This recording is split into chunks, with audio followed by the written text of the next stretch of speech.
السلام علیکم ورحمۃ اللہ وبرکاتہ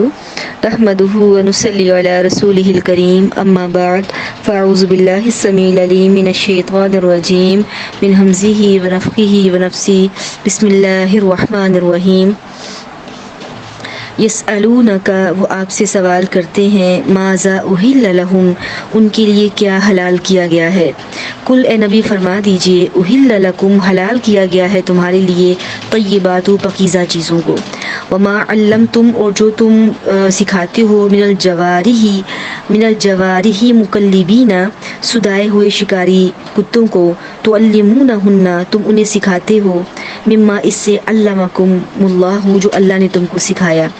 فکلوا، پس تم کھاؤ، مما، اس سے، جو امسکنا علیکم، وہ روکے رکھے تم پر یا تمہارے لیے، وذکروا، اور یاد کرو، اسم اللہ علیہ، اس کے اوپر اللہ کا نام، واتقوا اللہ، اور اللہ سے ڈر جاؤ، ان اللہ سریع الحساب، بے شک اللہ تعالیٰ جلد حساب لینے والا ہے۔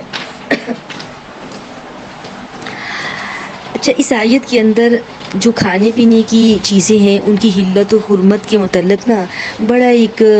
عظیم اصول بیان کیا گیا ہے، اور وہ یہ ہے کہ ہر چیز جو ہے نا وہ اصل میں وہ اس کی اباحت ہے، اصل اس کی اباحت ہے، مطلب اصل جو ہے وہ حلال ہے، ہر چیز حلال ہے۔ اب اس کا مطلب یہ ہے کہ کھانے پینے کی جو تمام چیزیں ہیں نا وہ دو شرطوں کے ساتھ تمہارے لیے حلال کیے گئے ہیں، اور وہ یہ ہے کہ وہ چیزیں پاکیزہ ہوں، صاف ستھری ہوں، گندی، باسی، سڑی ہوئی، بدبودار نہ ہوں۔ دوسری یہ کہ اس سے متعلق شریعت میں یہ صراحت نہ ہو کہ وہ حرام ہے۔ یہ دو قسم کی چیزیں تمہارے لیے حلال ہیں کہ ہر چیز اصل میں حلال ہے جب تک اس کا کوئی واضح ثبوت حرام کا نہیں مل جاتا۔ اب جب یہ اصول ہمارے سامنے آتا ہے نا تو حرام جو چیزیں ہیں نا ان کا دائرہ بڑا محدود ہو جاتا ہے، اور حلال جو اشیاء ہیں اس کا دائرہ بہت زیادہ وسیع ہو جاتا ہے۔ یہ علیحدہ بات ہے کہ ہم حرام چیزوں کے اندر اس قدر یعنی ڈوب گئے ہوئے ہیں کہ جب ہم اکثریت کے اندر حرام چیزیں لیتے ہیں یا حرام کام کرتے ہیں، اور جب ہمیں کوئی نصیحت کرتا ہے، ہمیں کوئی روکتا ہے، تو آگے سے کچھ لوگ ایسے بھی کہہ دیتے ہیں کہ شریعت کے اندر ہر چیز ہی حرام کر دی گئی ہے، کیونکہ ہم اس قدر ڈوب چکے ہوتے ہیں اللہ تعالیٰ کی جو ہے وہ منع کردہ کاموں کے اندر یا حرام کردہ چیزوں کے اندر، کہ حالانکہ حرام کردہ چیزیں بہت تھوڑی ہیں، بہت محدود ہیں، اور حلال جو ہے اس کا دائرہ بہت زیادہ وسیع ہے۔ تو جب ہم کھائیں گے حرام اور کریں گے ہی حرام کام، تو جب ہمیں روکا جائے گا تو ہمیں یہ بڑا ایک محسوس ہوگا، ایک سختی محسوس ہوگی، اور یہ ہمیں بڑا دائرہ تنگ لگے گا شریعت کا کہ ہمیں ہر ایسی چیز سے منع کیا گیا ہے جو ہم کر رہے ہیں۔ بھی اگر ہم وہ کام ہی غلط کر رہے ہیں یا چیزیں ہی غلط استعمال کر رہے ہیں یا اللہ تعالیٰ کی حرام کردہ کر رہے ہیں جو ہمارے روح کے لحاظ سے بھی غلط ہیں، ہماری جسمانی لحاظ سے بھی، ہماری صحت کے اعتبار سے بھی ہمارے لیے درست نہیں ہے، تو اس میں شریعت کا تو کوئی قصور نہیں ہے، قصوروار تو ہم خود ہیں۔ تو شریعت کے اندر یعنی انسان کے اوپر پابندی ہی اس لیے لگائی گئی ہے ان چیزوں کے اوپر جو اس کے لیے نقصان دہ ہیں۔ اب آپ دیکھیے کہ کوئی بھی دنیا کا یعنی جو ڈاکٹر ہے یا کوئی طب جاننے والا ہے، حکمت کو سمجھنے والا ہے، وہ گلی سڑی بدبودار اور گندی باسی چیزیں جو ہیں، وہ نکمی ردی جو چیزیں ہیں، وہ کبھی بھی وہ نہیں مشورہ دے گا کہ یہ آپ کی صحت کے لیے بڑی اچھی ہیں، بلکہ اس کے بارے میں یہی کہا جائے گا کہ اس سے صحت خراب ہوتی ہے۔ تو جب صحت خراب ہوگی تو ظاہر ہے اس سے انسان کا جو ہے نا وہ جسم کے ساتھ ساتھ انسان کی روح بھی جو ہے وہ متاثر ہوتی ہے، اور کچھ چیزیں ایسی ہیں کہ وہ بظاہر دیکھنے میں چاہے ہمیں بڑی صحیح لگ رہی ہوتی ہیں لیکن وہ ہمارے لیے حرام قرار کی گئی ہیں۔ اور آپ دیکھیے کہ اگر سائنس اس کے اوپر تحقیق کر چکی ہے، اگر سائنس تحقیق نہ بھی کریں، جس سے ہمیں اللہ اس کے رسول نے روک دی ہے اور ہمیں اس کا کوئی پروف نہ بھی ملے، تو ہمیں اس کی دلیل کی ضرورت نہیں ہے کہ بھئی کس وجہ سے یہ چیز حرام کی گئی ہے۔ جو اللہ اس کے رسول نے جسے ہمیں روک دیا تو یؤمنون بالغیب، یعنی ہمیں اس کی دلیل نظر نہیں آتی ہے یا سمجھ میں نہیں آتی ہے تو ہم نے بغیر دیکھے اس کے اوپر، بغیر سمجھے ہم نے اس کے اوپر ایمان رکھنا ہے۔ لیکن اگر دیکھا جائے دنیاوی لحاظ سے تو یعنی جس چیز کو حرام کیا گیا ہے وہ یعنی موجودہ سائنس کے اعتبار سے بھی اس میں کئی نہ کوئی نقصان جو ہے وہ ہمارے لیے واضح کر دیے گئے ہیں۔ اور دوسرا مسئلہ یہاں پہ یہ بیان کیا گیا ہے کہ وما علمتم من الجوارح مکلبین، یعنی یہاں پہ شکاری جانور، یہاں پہ میں نے شکاری کتے کہا ہے، یہاں پہ شکاری جانور جو ہے نا وہ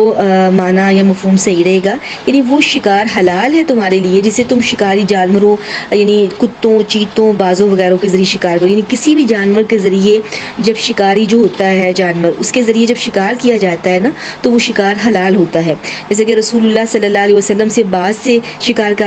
کرنے کے بارے میں سوال کیا گیا تو آپ نے فرمایا کہ جو تمہارے لیے وہ روک لے تم اسے کھا لو۔ تو اب یہ اصول ہے کہ جب باز اس سے روک کے رکھے گا، کیونکہ باز سدایا گیا ہے، اس کی یہ ٹریننگ کی ہوتی ہے کہ جب اسے چھوڑا جاتا ہے وہ شکار کرتا ہے تو وہ شکار کو کھاتا نہیں ہے بلکہ بس اسے مارتا ہے اور اپنے مالک کے لیے چھوڑ دیتا ہے۔ اسی طرح جو کتا ہوتا ہے جب اسے سدایا گیا ہوتا ہے، اسے جب چھوڑا جاتا ہے تو وہ دوڑ لگاتا ہے، جب اسے اسی ٹائم منع کر دیا جاتا ہے، روکا جاتا ہے تو وہ رک جاتا ہے۔ تو اب یہ اس کی ٹریننگ کا ایک یعنی مکمل ٹریننگ ہوتی ہے اور یہ نشانی ہوتی ہے کہ یہ اپنے مالک کا وفادار ہے، اور جب یہ اپنے شکار کو جائے گا اور اسے قتل کرے گا، مار بھی دے گا نا، تو وہ اسے اس کے اوپر رک جائے گا، اسے کھائے گا نہیں بلکہ اپنے مالک کے لیے رکھے گا۔ تو اسی طرح اللہ کے نبی علیہ الصلوۃ والسلام سے سوال کیا گیا کہ جو شخص کتا پالتا ہے تو اس کے بارے میں پوچھا گیا تو آپ نے فرمایا کہ جو شخص کتا پالتا ہے تو ہر روز اس کی نیکیوں میں سے ایک قرات کم ہوتا ہے، اور یہ قرات جو ہے نا بہت بڑی تعداد ہوتی ہے نیکیوں کی، کہ اب ایک بندہ کتا شوقین ہے وہ کتے کا، اور شوقیہ اس نے پالا ہوا ہے، گھر میں رکھا ہوا ہے، تو ایک قرات روزانہ نیکی، یعنی ہم سال ہر سال لگ جائے نا تو ہم ایک قرات نیکی نہیں کما سکتے ہیں۔ تو ایک انسان جب کتا شوقیہ پالتا ہے تو ہر روز اس کی نیکیوں میں سے ایک قرات نیکی کم ہو جاتی ہے، سوائے بکریوں یا کھیتی وغیرہ کی حفاظت کے لیے یا شکار کے کتے کے لیے یہ جائز ہے۔ یہ اس چیز کے لیے تو آپ رکھ سکتے ہیں کتا، ورنہ گھر کے اندر شوق کے لیے پالنا کتا یہ جائز نہیں ہے۔ تو دوسرا یہ کہ یہ اصول یاد رکھیں کہ وہ شکاری جو کتا ہے وہ سدایا گیا ہے، اس کی ٹریننگ کی گئی ہے۔ عام کتا جو ہے نا وہ کبھی بھی مالک کے لیے نہیں چھوڑے گا، وہ اسے کھا لے گا تو وہ جائز نہیں ہوگا۔ ان اللہ سریع الحساب، بے شک اللہ تعالیٰ جلد حساب لینے والا ہے۔ آپ دیکھیے کہ اللہ رب العزت نے حلت و حرمت کے جو مسائل ہیں وہ بیان کر کے ساتھ ہی انسان کو یہ متنبع کر دیا کہ یہ یاد رکھنا کہ اللہ تعالیٰ حساب لینے والا ہے، کہ اللہ تعالیٰ نے جو تمہارے سامنے احکام واضح کر دیے ہیں، یہ حلال ہے، یہ حرام ہے، یہ طریقہ کار حلال ہے، یہ طریقہ کار حرام ہے، تو یہ بات یاد رکھنا کہ اللہ تعالیٰ ان تمام بھی چیزوں کے متعلق تم سے حساب لے گا۔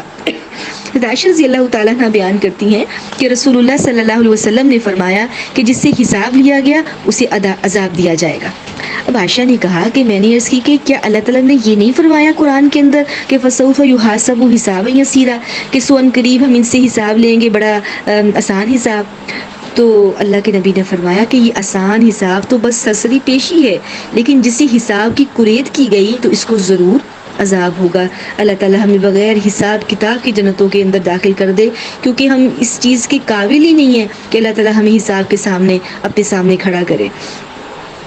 الیوم احل لکم الطیبات، آج تمہارے لیے پاکیزہ چیزیں حلال کر دی گئیں۔ وطعام الذین اوتوا الکتاب، اور کھانا ان لوگوں کا جو اہل کتاب ہیں، حل لکم تمہارے لیے حلال ہے۔ وطعامکم، اور تمہارا کھانا، حل لہم ان کے لیے حلال ہے۔ والمحصنات من المؤمنات، اور جو مومن عورتیں ہیں، پاک دامن عورتیں ہیں، والمحصنات من الذین اوتوا الکتاب، اور جو اہل کتاب کی پاک دامن عورتیں ہیں، من قبلکم جو تم سے پہلے تھیں، اذا آتیتموہن جب انہیں تم ادا کرو، اجورہن ان کا حق مہر، محسنین یعنی تم نکاح میں لانے والے ہو، غیر مسافحین نہ کہ بدکاری کرنے کی غرض سے، ولا متخذی اخدان اور نہ چھپی آشنائیں بنانے والے ہو۔ ومن یکفر بالایمان، اور جو ایمان سے انکار کرے گا، فقد حبط عملہ تو یقیناً اس کا عمل ضائع ہو گیا، وہو فی الآخرۃ من الخاسرین اور وہ آخرت میں خسارہ اٹھانے والوں میں سے ہو جائے گا۔ اچھا، یہاں پہ اہل کتاب کے متعلق کہ ان کے ساتھ کھانا پینا یا ان کے ساتھ نکاح کرنا، ان کی عورتوں کے ساتھ، اس کے احکام جو ہیں وہ اس آیت کے اندر بیان کیے گئے ہیں۔ سب سے پہلے تو یہ ہے کہ ان کا ذبیحہ جو ہے نا وہ کیا جائز ہے، اس کے بارے میں فرمایا کہ الیوم احل لکم الطیبات وطعام الذین اوتوا الکتاب حل لہم۔ اہل کتاب کا کھانے کے بارے میں جو بنیادی شرائط یہ ہیں کہ ذبیحہ پر اللہ کا نام لیا گیا ہو، چیز پکیزہ ہو، ان کے دسترخوان کے اوپر کوئی حرام چیز مثلا یعنی شراب، سور کا گوشت وغیرہ استعمال استعمال نہ ہوتا ہو. اگر ان کے دسترخوان کے اوپر ایسی چیزیں پڑی ہیں، وہ اپنے گھروں میں اپنے دسترخوان میں اپنے برتنوں میں ایسی چیزیں استعمال کرتی ہیں، تو ان کے ساتھ کھانا تو دور کی بات ہے، ان کے پھر برتن بھی استعمال کرنے جائز نہیں ہیں. ہاں اگر خوب دھو کے پاک صاف کر لیے جائیں تو ان کے برتن استعمال کیے جا سکتے ہیں مجبوری کے طور پہ، ورنہ بچنا بہتر ہے.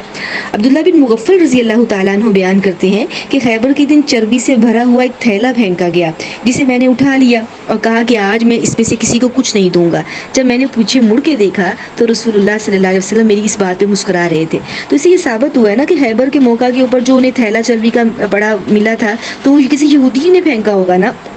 تو ان کا جو ہے وہ کھانا ہے وہ انہوں نے صحابی نے لیا اور کہا کہ میں اس میں سے کسی اور کو نہیں دوں گا. تو اللہ کے نبی نے فرمایا کہ ہنس پڑے، مسکرا پڑے، اور اس بات کی یہ نشاندہی تھی کہ اللہ کے نبی اس بات کی انہیں اجازت دے رہے ہیں. اسی طرح اللہ کے نبی علیہ صلاۃ والسلام خیبر کی فتح کے بعد جب آپ کو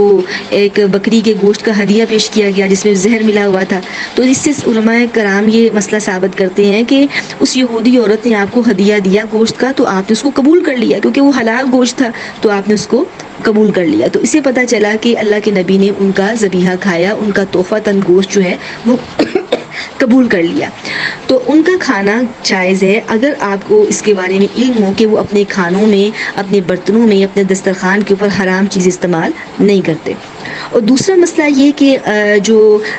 مطلب کتابی عورتیں ہیں، اہل کتاب عورتیں ہیں، ان کے ساتھ نکاح کرنا، تو کتابیہ جو عورتیں ہیں ان سے شادی کے جواز کے لیے شرط لگا دی گئی ہے کہ ان کا حق مہر ادا کیا جائے. اور ان سے اگر نکاح کرنا ہے تو ایسا نہیں ہے کہ اگر اپنی عورتوں سے نکاح کرنا ہے تو حق مہر ادا کیا جائے گا، کسی غیر یعنی یہودی عیسائی کی عورت سے نکاح کرتے وقت حق مہر ادا نہیں کیا جائے گا، نہیں بلکہ ان کا بھی حق مہر ادا کیا جائے گا. دوسرا یہ کہ وہ بھی انسان ہیں، ان کے بھی حقوق اللہ تعالیٰ نے متعین کیے ہیں کہ ان کے ساتھ صرف تعلق رکھنا مقصد نہ ہو کہ بس ان کے ساتھ دوستی لگا لی، فرینڈ شپ لگا لی، انہیں گرل فرینڈ بنا لیا، ان کے ساتھ تعلقات استوار کر لیے. ایسا جائز تو نہ مسلمان مرد کسی مسلمان عورت سے کر سکتا ہے اور نہ مسلمان مرد کسی غیر مسلم عورت سے ایسا تعلق بنا سکتا ہے. ایسا کرنا جائز ہی نہیں ہے. اور آپ دیکھیے کہ اس کے اندر کیا ہے کہ اس عورت کے ساتھ بدکاری کرنے کی غرض سے یا تعلقات یا چھپی آشنائیاں، یعنی انہیں گرل فرینڈ بنانے کے لیے یہ تعلقات نہ بنائے گئے ہوں، بلکہ ان سے جیسا کہ دوستی لگا لی جاتی ہے، بعد میں شادی نہیں کی جاتی ہے، نکاح نہیں کیا جاتا. اور ہمارے یہاں تو بھی ایک نیا ٹرینڈ ہے کہ یعنی پہلے آپس میں دوستی کی جائے اور آپس میں جو ہے وہ یعنی فون پہ بات کی جائے، اور پھر اسی طرح تھوڑی بہت اگر ملاقاتیں رکھ لی جائیں چاہے گھر والوں کے سامنے، تو ایک دوسرے کو سمجھا جائے اور انہیں پرکھا جائے، اور اگر تو آپ مطمئن ہو جاتے ہیں کہ وہ آپ کے ذہن مل گئے ہیں تو پھر شادی کر دی جائے. ایسا اسلام کے اندر بالکل بھی جو ہے نا وہ نظریہ نہیں ہے اور نہ کوئی ایسا طریقہ کار ہے. اسلام بہت زیادہ یعنی انسانیت کے کو اس کے حقوق دلانے والا جو ہے نا وہ مذہب ہے. آپ دیکھیے کہ اگر ایک عورت ہے اس کے ساتھ ایک تعلق رکھا جائے 1 ماہ 6 ماہ 1 سال تک اس کے ساتھ تعلق بنایا جائے، اس کے ساتھ ہر طرح کے جو ہے نا وہ مراسم رکھے جائیں، اسے بعد میں استعمال کر کے اسے کہا جائے کہ ہمارا ذہن آپس میں نہیں ملا، تو مرد کی کیا ہے؟ مرد تو کہیں اور جگہ بھی شادی کر لے گا، لیکن عزت اصل طور پہ مرد کی بھی ہوتی ہے. لیکن یہاں پہ چونکہ اتنا محسوس نہیں کیا جاتا، تو جو عورت کی عزت ہوتی ہے تو وہ زیادہ جو ہے نا وہ ایک حساس معاملہ ہے، حساس مسئلہ ہے. اب اسے دوستی کے آڑ کے اندر اسے استعمال کیا جائے اور پھر بعد میں کہا جائے کہ ہمارے آپس میں ذہن نہیں ملے، ایسا بالکل بھی نہیں ہے. بلکہ اسلام کے اندر یہ طریقہ کار ہے کہ ایک عورت کے ساتھ اگر آپ نکاح کرنا چاہتے ہیں تو اسے دیکھ لیں. اسے دیکھنے کا یعنی جو ہے نا وہ بس یہ کہ ایک نظر کافی ہے، اسے دیکھ لیا جائے. اور دوسرا یہ کہ اس کے گھر والے اس کی عادات، اس کا تعلیم، اس کے طور اتوار کے بارے میں جو ہے وہ بتا دیں اور اسے جو ہے وہ دیکھ لیں. اس کے لیے تنہائی کا ہونا اور لمبی چوڑی ملاقاتیں اور بار بار ملنا یہ ضروری نہیں ہے، ایک دفعہ کا دیکھنا کافی ہے. اور اس کے بعد جو ہے نا وہ آپ دیکھ لیں کہ آپ نے اس کے ساتھ نکاح کرنا ہے کہ نکاح نہیں کرنا. تو بس یہاں تک اجازت ہے، اس کے علاوہ اجازت نہیں ہے. تو یہاں پہ یعنی غیر مسلم عورت کے بارے میں بھی یہ کہا گیا کہ اس کے ساتھ چھپی آشنائیاں کرنا، دوستی رکھنی اور اسے بدکاری کرنے کی غرض سے اس کے ساتھ تعلقات رکھنا جائز نہیں ہے. بلکہ اس کے ساتھ اگر نکاح کرنا ہے تو نکاح کرنے کے لیے اسے دیکھا جائے اور پھر اس کا جو ہے نا وہ نکاح کیا جائے، اس کا حق میں اسے ادا کیا جائے. اور دوسری کہ وَمَن يَكْفُرْ بِالْإِيمَانِ فَقَدْ حَبِطَ عَمَلُهُ وَهُوَ فِي الْآخِرَةِ مِنَ الْخَاسِرِينَ۔ اللہ رب العزت نے سارے یعنی حلال حرام کے مسائل واضح کر کے بعد میں یہ فرمایا کہ جو کوئی انکار کر دے گا ایمان کے بعد تو پھر اس کے عمل تو ضائع ہو جائیں گے۔ ابو ہریرہ بیان کرتے ہیں کہ رسول اللہ صلی اللہ علیہ وسلم نے فرمایا کہ اس ذات کی قسم جس کے ہاتھ میں محمد صلی اللہ علیہ وسلم کی جان ہے، اس زمانے کا یعنی اب سے قیامت تک کوئی یہودی یا نصرانی یا کوئی اور دین والا میرے متعلق سنے اور میری لائی ہوئی شریعت پر ایمان لائے بغیر مر جائے تو وہ دوزخی ہوگا۔ اس لیے یعنی جو ایمان نہیں لائے گا کافر اتنے زبردست دین کے اوپر، تو دنیا کے اندر تو ان کے بھی حقوق اسلام نے متعین کر دیے ہیں کہ ان کے ساتھ جو ہے نا وہ اگر حربی کافر نہیں ہے یا آپ کے ساتھ جو ہے وہ برا سلوک نہیں کرتے ہیں یا آپ کے خلاف سازشیں نہیں کرتے ہیں یا آپ کو مسلمانوں کے وطنوں سے نہیں نکالتے ہیں تو ان کے بھی حقوق متعین ہیں۔ لیکن اس کے علاوہ ان کا انجام بتا دیا ہے کہ دنیا کے اندر تو وہ جتنی مرضی جو ہے وہ آسانیاں برت لیں اور جتنی مرضی جو ہے نا وہ رنگینیوں کے اندر زندگی گزار لیں، لیکن اگر وہ اللہ اپنی موت سے پہلے اللہ کے نبی علیہ الصلوۃ والسلام کے اوپر ایمان نہیں لائیں گے تو آخرت ان کی تباہ ہے اور یقیناً وہ دوزخی لوگ ہیں۔ تو اللہ تعالیٰ اپنی قرآن کو سمجھنے کی اور اس کے اوپر عمل پیرا ہونے کی توفیق عطا فرمائے۔ السلام علیکم ورحمۃ اللہ وبرکاتہ۔